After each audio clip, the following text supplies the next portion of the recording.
Without cheese ব্যবহার করে আজকে একটা ক্রিমি স্যান্ডউইচ বানিয়েছিলাম, তারই রেসিপি আপনাদের সাথে শেয়ার করছি।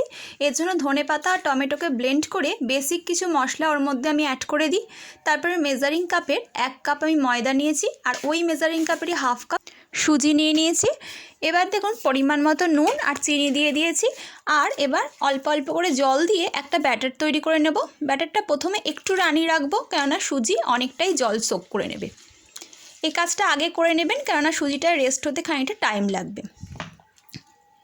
এবার দেখুন 1 টুকরো পনির আমি এখানে ক্রাশ করে নিচ্ছি হাত দিয়ে, আর এটা কিছুটা বাটার এখানে আমি অ্যাড করেছি। মেল্টেড বাটার ইউজ করতে পারেন আপনারা, আমি তো ফ্রিজের বাটার ইউজ করেছি, তাই দুধটা একটু উষ্ণ গরম করে এখানে আমি অ্যাড করেছি।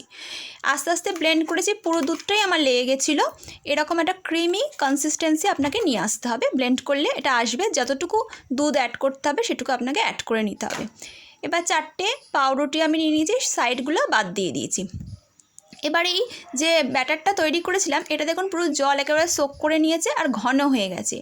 এই অবস্থায় পাউরুটিটাকে উল্টে পাল্টে ভালোভাবে মাখিয়ে তাওয়াতে খানিকটা তেল দিয়ে, সামান্যই তেল দিয়েছি, দিয়ে এটাকে শ্যালো ফ্রাই করে নিচ্ছি। একটু হালকা আছে এটা করতে হবে, যাতে জিনিসটা একটু ক্রিস্পি হয়। দেখুন আমার মোটামুটি হয়ে গেছে। এবার পাউরুটিটাকে বাইরে নামিয়ে এনে আমি ওই যে ক্রিমটা বানিয়েছি ওটা ভালোভাবে এখানে লাগিয়ে দেবো।